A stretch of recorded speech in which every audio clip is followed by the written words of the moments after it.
Assalamualaikum warahmatullahi wabarakatuh. Bismillahirrahmanirrahim.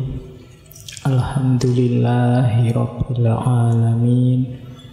Wa bihi nasta'inu ala umurid dunya waddin.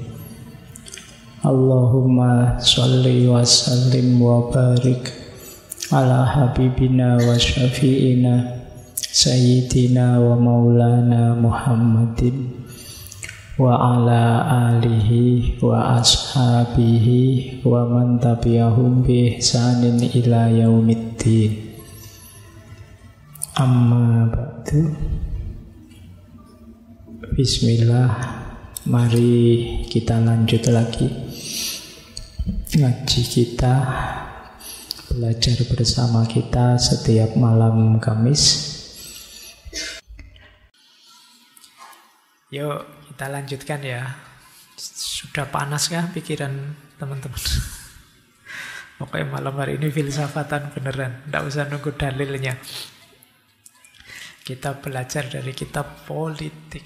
Terus tujuan negara sekarang.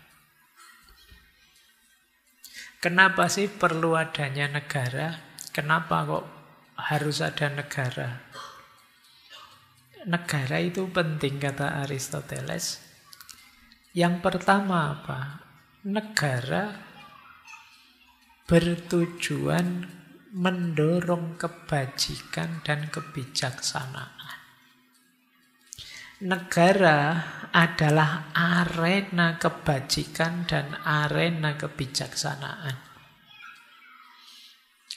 Macam-macam kebaikan yang kita lakukan setiap hari, tidak kita sadari, bukankah wadahnya itu negara? Mungkin kalau tidak ada negara kita tidak tahu normanya, mana yang boleh, mana yang merusak, mana yang membantu, mana yang mengacaukan dan lain sebagainya. Jadi dia adalah wadah. Seperti kalau di filsafat Jawa itu ya, ada wadah, ada isi. Kalau wadahnya rusak, wadahnya kotor, diisi seperti apapun ya hasilnya kotor.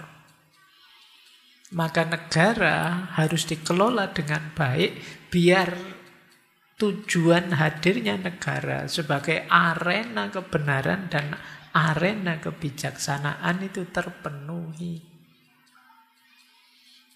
Nah, ini bahan refleksi kita ya. Apakah negara kita misalnya sudah sepenuhnya jadi arena kebajikan dan arena kebijaksanaan? Terus sudahkah kita menjadi agen-agen kebajikan dan kebijaksanaan? Karena hadirnya negara pertama-tama tujuannya itu. Yang kedua, tugasnya negara adalah menata, mengatur hidup bersama secara seimbang sehingga bisa lahir keadilan sosial. Ini tugas kedua. Jadi tidak hanya di kita, kalau di kita Pancasila, sila kelima jelas keadilan sosial itu ya. Tapi ya negara manapun itu pasti orientasinya ke sini. Kenapa tidak ada orang yang kuat hidup dalam situasi yang tidak adil, kezoliman? Jadi fitrah kita itu fitrah keadilan. Kalau ada ketidakadilan, kita pasti gelisah. Jadi kalau ada kezoliman, kita pasti tidak nyaman. Dan negara memfasilitasi hadirnya hidup yang sifatnya adil. Yang ketiga, negara adalah tempat kita berpartisipasi untuk tujuan bersama. Jadi negara adalah tempat hidup berpolitik, berarti bermasyarakat dan berpartisipasi. Jadi kita harus banyak bertanya pada diri kita, apa yang aku sumbangkan? Apa yang bisa aku berikan di masyarakatku? Nah, hadirnya negara memfasilitasi ini. Jadi memfasilitasi orang-orang yang ingin berguna, bermakna, berpartisipasi.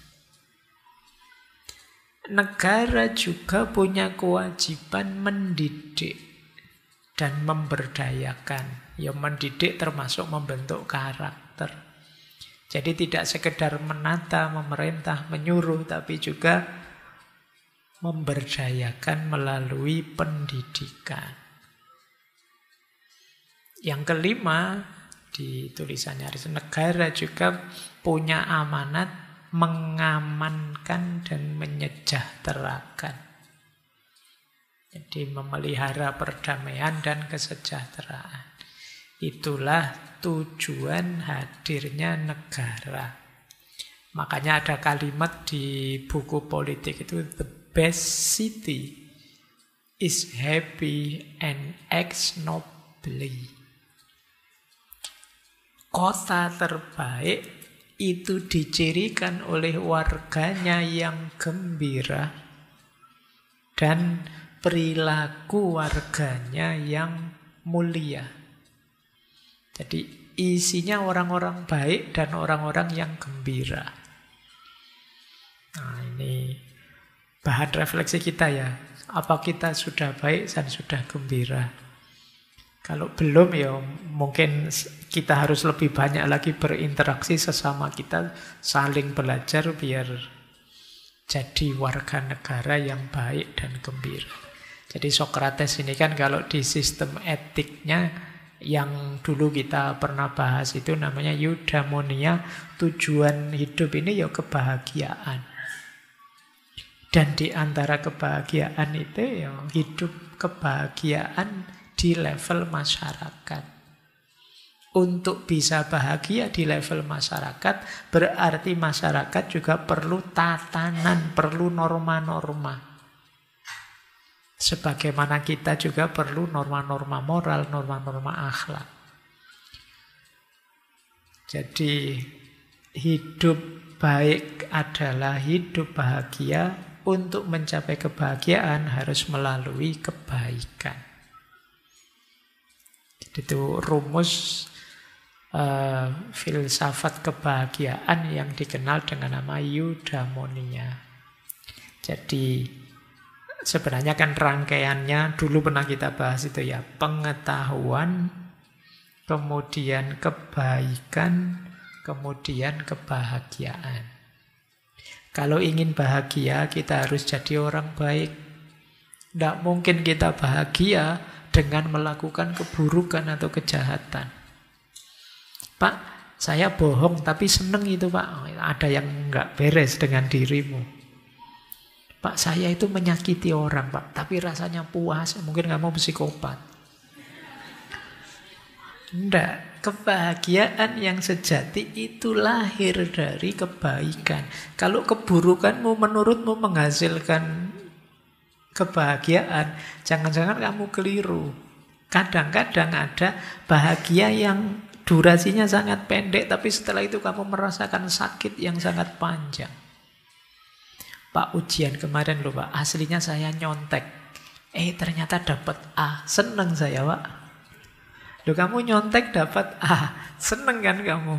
Tapi senengmu itu pendek, karena nanti akan ada pahit yang lebih panjang.